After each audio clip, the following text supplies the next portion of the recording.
Apologies for this interruption, but we have some breaking news.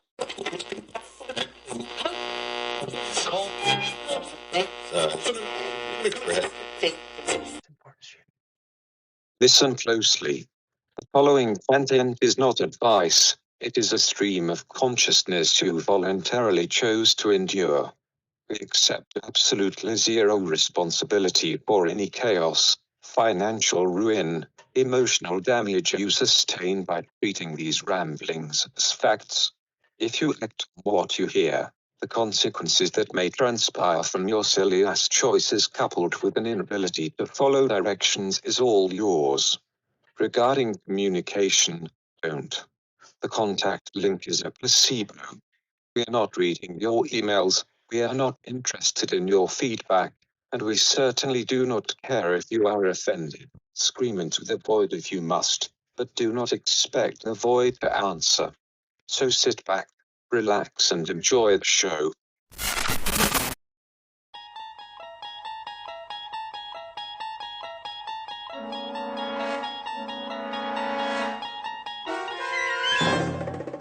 You unlock this door with the key of imagination.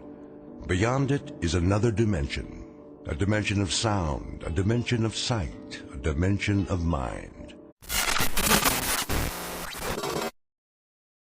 In 1955, Rod Serling faced a wall. He wrote a script about the murder of Emmett Till, intending to confront racism and the flaws in the American legal system.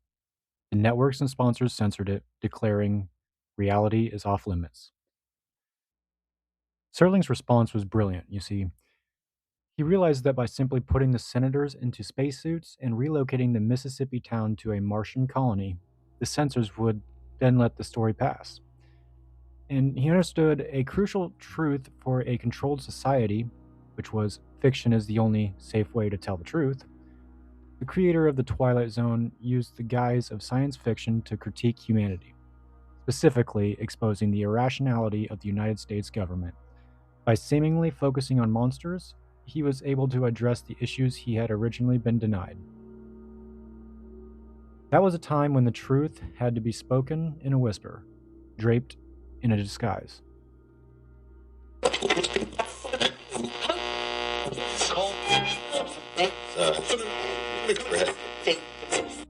You're moving into a land of both shadow and substance, of things and ideas.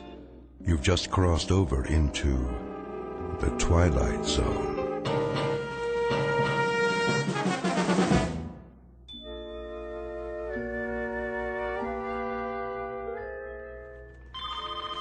Cooper Corporation, how may I direct your call? Just a moment. Cooper Corporation. Coffee coming through. Who ordered coffee? With sugar and 2 creams. Right here. Thanks, Louie. You got it. Coffee.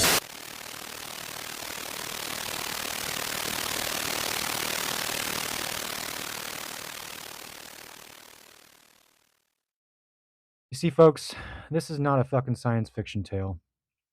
There are no masked monsters, and the problems persist.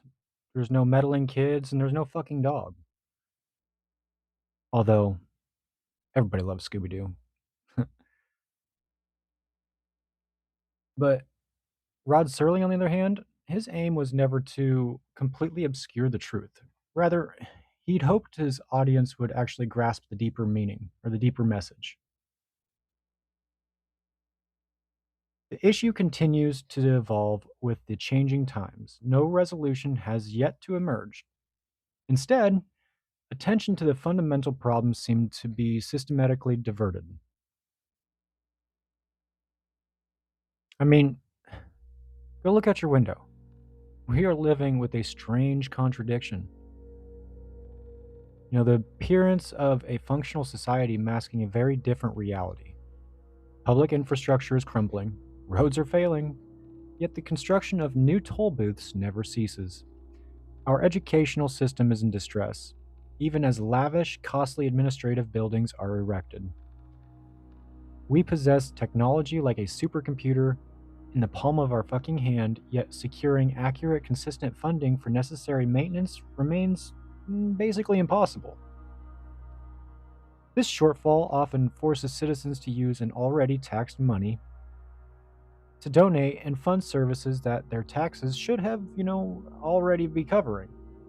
Adding to the offense, our leaders seemingly believe it is acceptable for the administration to belittle others, especially foreign guests, based on their attire, as if a suit and tie would determine how a person stands or what their standing or importance is.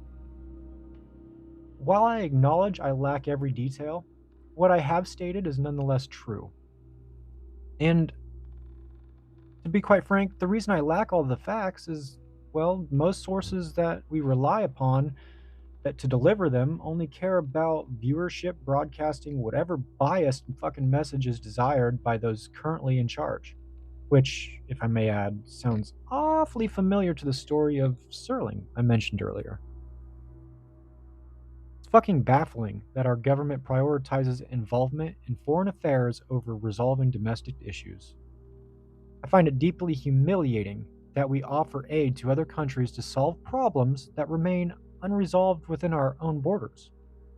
I am utterly frustrated that the part of our system meant to ensure its proper function seems only concerned with maintaining power and falsely claiming to be, quote, doing its best, end quote. Doing your best is not delegating sworn duties, which only allows you to shift blame and hide lost funds when things fail. Most people who cheat, lie, and or steal are driven by the universal desire to escape suffering and struggle. Though I oppose these methods, I acknowledge that we're all capable of doing the same fucking shit. A perfect world suggests stagnation. Instead, how about we seize control and actively steer change to align with our core overarching objective?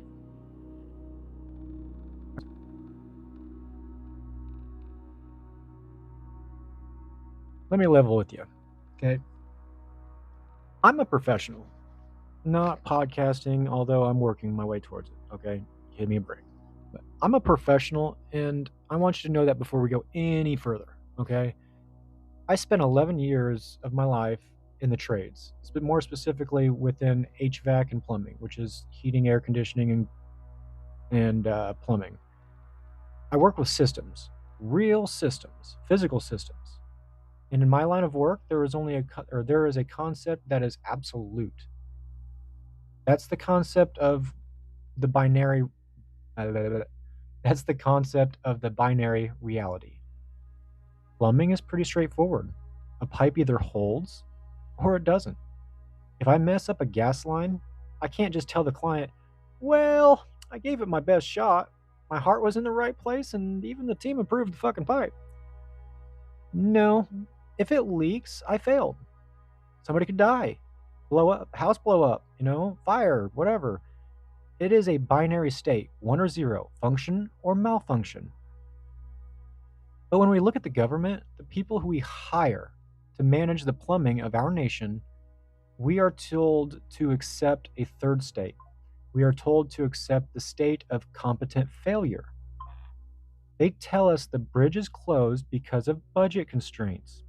They tell us the surveillance state is for our safety. They tell us they want to fix the problems, but the system is just too complex, too slow, and, well, too gridlocked. I'm here to tell you that is a bullshit fucking lie. A system that collects record tax revenue but cannot pave a road is not a struggling system. It's a pilfered system. A government that demands total transparency from your bank account while hiding in its own ledgers is not protecting you, it's actually more or less targeting you. We need to stop looking at the potholes and the closed bridges as accidents. They are not accidents, guys. They are evidence. Sometimes, I know it's going to sound really cheesy and corny, but I look out the horizon sometimes, and I don't mean the landscape in Iowa, I mean the timeline. I can plainly see the bad case scenarios looming over that horizon. You can feel it, can't you? That tension, the pressure building, in the pipes. And there are people, good people, angry people, who think the answer is to blow the pipes up, to revolt, to tear the house down. Although it makes me just as mad as you to hear about all of these issues and not being resolved, I want to make this very clear right now. In the first few minutes of the saga, I am not suggesting we revolt, because revolution is sloppy. Revolution is chaos, and worst of all, revolution lets them off the hook. If you fire an employee who has been stealing from the register, you don't burn the store down. You check the cameras, you audit the books, and if you find out there are no cameras, you probably fucking install them. That is what this saga is about. We are not here to destroy the government. We are here to remember a very simple, forgotten fact. Newsflash, we are supposed to control the government. We are supposed to be capable of governing the government, to govern ourselves. Not the other way around. They work for us because they are made up of us. And right now, the employees have locked the managers out of the fucking building. For the greater good, mind you. Alright, so let's talk about that horizon I mentioned. You know, that bad case scenario? Or the bad case scenarios? I am not a conspiracy theorist, although it's really sounding like I might be. But I would like to wager that I'm more or less a pattern recognition engine, figuratively speaking. I look at the charts, and I look at code, and I look at how things are built. And when I look at the current trajectory of our leadership, I don't see incompetence, I see a very specific and very dangerous design. They are building a cage, if they haven't already had it erected. Think about the argument they use every time they strip away a little more of your privacy. Every time they pass a bill that lets them read your emails or track your movements, what do they say? We need these tools to catch the criminals. If you have nothing to hide, you have nothing to fear. We have to stop the bad guys. Are you serious? Serious? Really? Well, that's the criminal advantage argument. They claim that if we demand privacy, we are opening doors for criminals to take advantage. They tell us that freedom is a loophole that the wicked will exploit. Strange, isn't it? Let me break that apart or dismantle it for you right here and right now. Criminals, with criminal intent, mind you, by definition, will conduct criminal activity with and or without your consent. That is the definition, the straight definition of being a criminal. Do you think a murderer checks the local statutes before he pulls the trigger? Do you think a fraudster cares about the compliance regulations of the SEC or the SEC? I don't think so. No, they probably have already decided to break those rules, to pull that trigger, to cause the harm. So when the government passes a law that strips you of your privacy to, quote, stop the criminals, end quote, who are they actually stopping? Rules are only just limiting the people who actually follow them. They're limiting you, the father or mother trying to run a business or raise their kids, the professional trying to build a life, and the legal system is a complex labyrinth that's often ensnares honest individuals due to its dense technical rules and procedural requirements, which is making them vulnerable to minor infractions. In stark contrast, powerful systemic criminals, often those who help design or shape the system, believe it or not, possess unique immunity. They use vast resources, lawyers, and lobbyists to create loopholes and ambiguities that allow them to slip right on through accountability. The flawed laws they influence protect them, filtering out minor, honest mistakes for punishment while granting impunity to massive, deliberate abuses of power, fueling cynicism about justice. So, we have a system where the managers or the politicians, the bureaucrats, and the decision makers operate in total secrecy. They claim national security. They claim executive privilege. They conduct the business of the country, which is our business, behind closed doors. And while they hide, they turn the cameras on us. They know where you drive. They know what you buy. They know who you talk to, and they treat the citizen like a suspect and the politician like a god. This inversion is what is bringing the storm. This secrecy is what allows the evil hiding within the system to metastasize. You cannot have a free society when the government is a black box and the citizen is a glass house. So, how do we stop the horizon from falling on us? Well, we flip the script. We don't burn the house down, we just turn on the lights. All of them.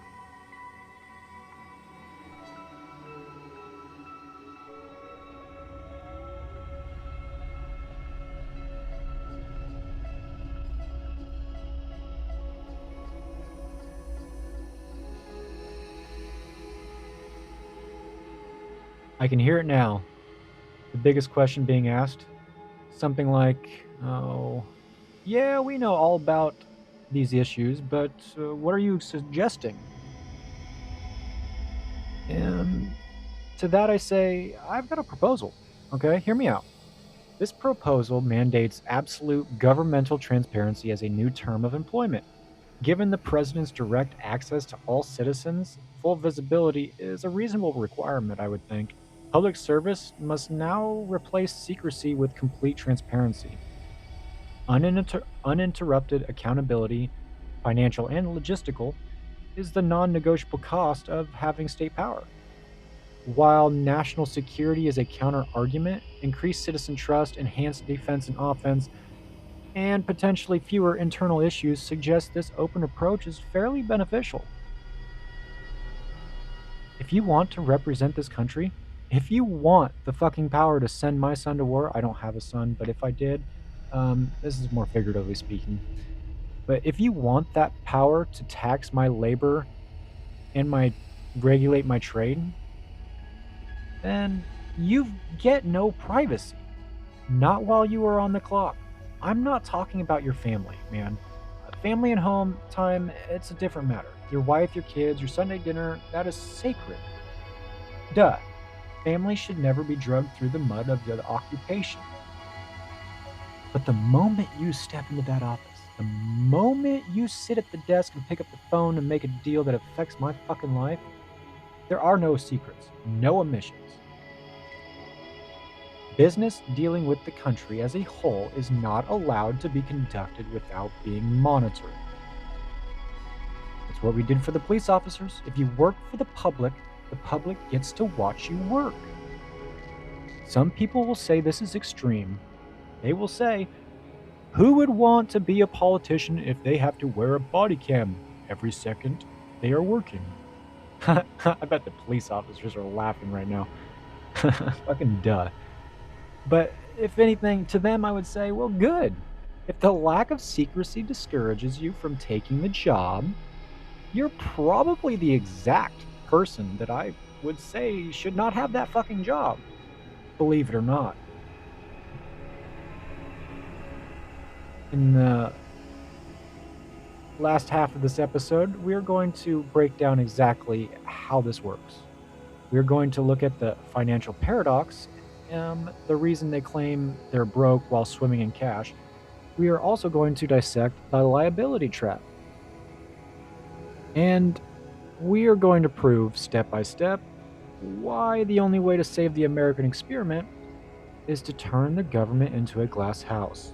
Mind you, this does not mean lowering our defenses against foreign affairs, okay? That's a different technical matter, we're making the government into a government by the people, not for the people. Because they go hand in hand so long as they go in the right order. Anywho, let's talk about the money.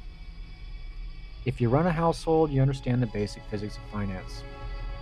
If you make $5,000 a month and your bills are $4,000, you've got a surplus, which means you can fix the leaky roof and you can buy new tires for your vehicle. If you make $5,000 and your bills are $6,000, well, you've got a deficit, and you know that you need to cut back on, canceling streaming services, eating at home, whatever, what have you.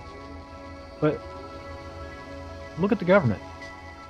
We are currently generating tax revenue that would make a Roman emperor blush. Some of them are probably rolling in their graves right now.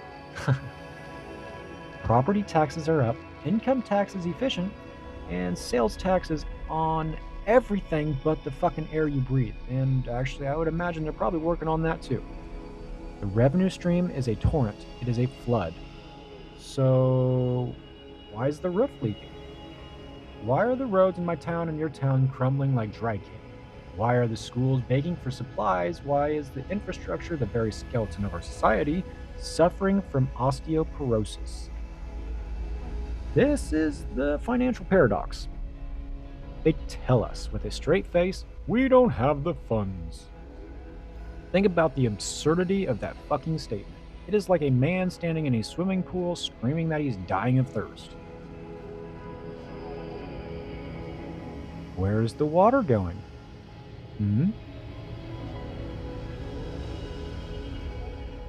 The money is not vanishing, people. Physics applies to finance too.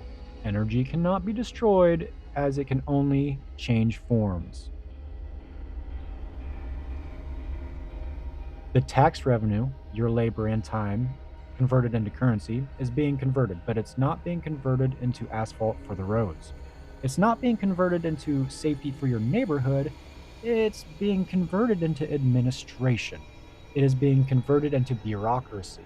It is being converted into the salaries of the managers who sit in the glass house and tell you they can't afford to fix the fucking windows.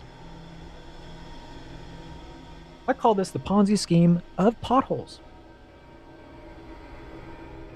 In a Ponzi scheme, you use the money from new investors to pay off the old ones. In the government's version, they use the tax revenue from the new developments, the new subdivisions, the new strip malls, to pay for the administrative costs of the old ones. They never actually set aside the money to maintain the thing they built. They build a road to get your taxes, but they don't budget to keep the road. So 10 years later, when the cracks appear, they shrug. No funds, they say. We need a levy. We need a bond, or we need more. It is a hunger that can never be sated. And this is why I say the system is not broken.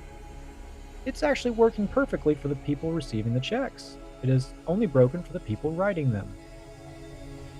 How did they get away with that? In the age of information, where every one of us has a camera in our pocket and the internet at our fingertips, how does a robbery of this magnitude happen in broad daylight? It happens because of the omission engine. You see, lying is risky. If a politician looks into the camera and says, "I stole the money," he goes to jail. Well, maybe. We'll get to that. But if he simply leaves it out, if he simply doesn't mention it, I've been analyzing the way these town halls and public forums work. Have you ever noticed the language?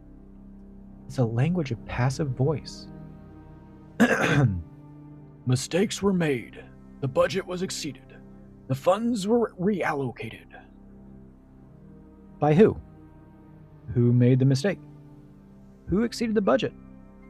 Who moved the fucking money? The omission engine removes the subject from the sentence. It removes the author, the actor from the action. We are supposed to be capable of governing the government. We are supposed to be capable of governing ourselves. That is the fundamental promise of this country. But you cannot govern anything if you are fucking blindfolded. No secrets, no omissions. That was the rule I proposed earlier. Can you imagine? If we actually applied that rule to the budget, imagine if every penny of tax revenue was tracked on a public blockchain.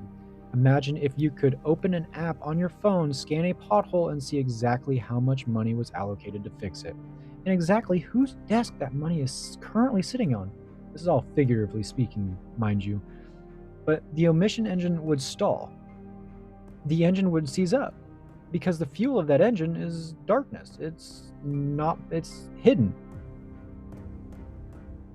And when they can't hide the money, they try to hide the blame. They use the bird distraction. I call it the bird distraction, but you know the one, the left wing versus the right wing. They get us fighting over culture, over statues, and over words. Over what gender you want to be. They get the employer, which is us, fighting with the other employers, which is also us, but our neighbors. And while we are wrestling in the mud, the managers are in the back office stripping the fucking copper wire out of the walls.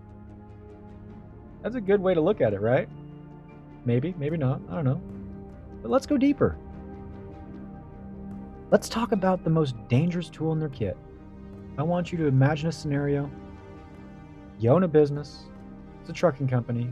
One of your drivers got drunk and gets behind the wheel of your truck and crashes into a family's living room. What happens to you? Well, I'm pretty sure you get sued because you're liable, and you might go to prison for negligence. You lose your business, your insurance skyrockets, and you are held accountable because you were responsible for the damage. Now, let's look at the government. The city fails to maintain a storm drain. They know it's clogged, they have the records, it rains, the drain fails, and your basement floods. Your foundation cracks, your house, your sanctuary is ruined. You go to the city and you say, you broke this, you knew it was broken, pay for it. And what do they say? Sovereign immunity. That was the worst fucking, nope. The king can do no wrong. That is the legal theory. In modern terms, it means the government cannot be sued without its own consent. I tried to sue the IRS or whatever because they basically, my rights were violated. That was the word I was looking for. Violated. Yeah. My rights have been violated, straight up. By definition, they were violated. I'm not going to get into a crazy detail because we'll kill a lot of the time here. And I'm more or less just trying to run a proposal by you. I've got a message that I've been trying to send, and I don't want to get caught up in the bushes here. Or sidetracked, if you would. But yeah.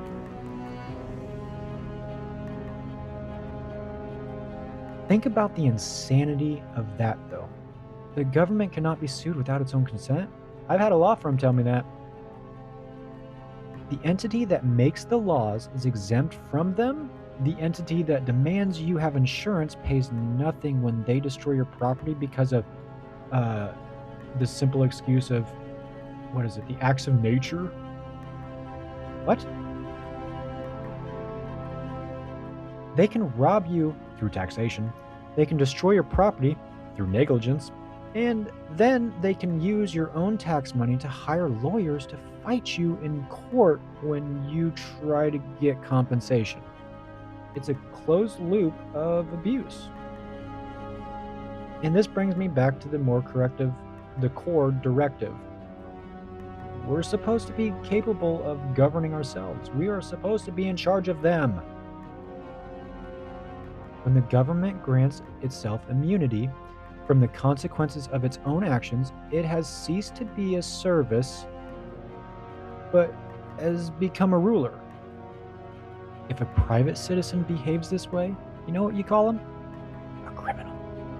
If a corporation behaves this way, we call it a monopoly. But when the state behaves this way, we are told that that's just how things work. Sorry. Well, I'm fucking sick of it. I am so sick and tired of having to accept that. And I don't think you feel any different. Arguments claiming that transparency will harm operations or open doors for criminals are fucking frivolous. You cannot use that argument if you cannot suggest the ulterior option. And right now, the only ulterior option is, well, they are offering us is more decay. More silence, more immunity. We need to strip the immunity. If they want to make decisions that affect our lives, they must be liable for the results. Simple. If they send a man to war on a lie, they should face the tribunal. However you pronounce that word. If they bankrupt a town through negligence, they should lose their fucking pensions. Liability is the only thing that keeps people honest. Fear of consequence is the only thing that stops a crook. Right now, they have no fear because they're watching us. But we can't watch them. So, we have identified the sickness. The binary reality, which is they claim incompetence, but it is actually a refusal to serve. The financial paradox, which is they claim poverty, but they are drowning in a revenue. The omission engine, they hide the theft in the passive voice. The liability trap, they protect themselves with laws they don't apply to us. So what do? Do we get the pitchforks? Do we storm the castle? I hear it all around, and I've heard plenty of people. Fuck, a couple years back, we had people who stormed the Capitol. People are still polishing their guns, polishing their rifles, and I'll want you to know that I carry too. I carry everywhere I go because I can't trust people. It's as simple as that. But I'm not telling you that's what we got to do. That's not the time we live in anymore. Although I'm not afraid to quickly change stances either should the reason for it arise. We have to have a way to protect ourselves against people who have the same means to cause us harm. I'm not telling you to stop carrying or whatever, what have you. I'm not telling you that we don't need guns, because we do. Sorry, but that's the honest truth of the matter. Violence is what they want. Violence justifies their budgets, and it also fuels the fucking media. Your riots, all that jazz, it all fuels it. It all fuels the constant divide. Violence justifies the crackdown. It gives them, if you give them a riot, you're giving them exactly what they need to lock the cage door. Right now, they've closed it. It's not locked because we've still got opportunity. We don't need a riot. We need a glass house. So, with that, folks, in the next episode, I'm going to be laying out the blueprint, not a manifesto of war, but a manual for management. I'm going to detail exactly how we institute mandatory total surveillance on the clock officials, just like the police officers. We are going to define the difference between private life and public duty. Family time, that's fucking sacred, duh. Backroom deal time, don't you even fucking think about it, it's illegal. We're going to show you how we can completely eliminate the bad case scenarios looming over the horizon, not by hoping for better leaders, but by installing a lighting system so bright that even the roaches have nowhere left to hide. The Theatre of Decay is closing. Prepare yourselves for a renovation. Catch you next week. Toodles.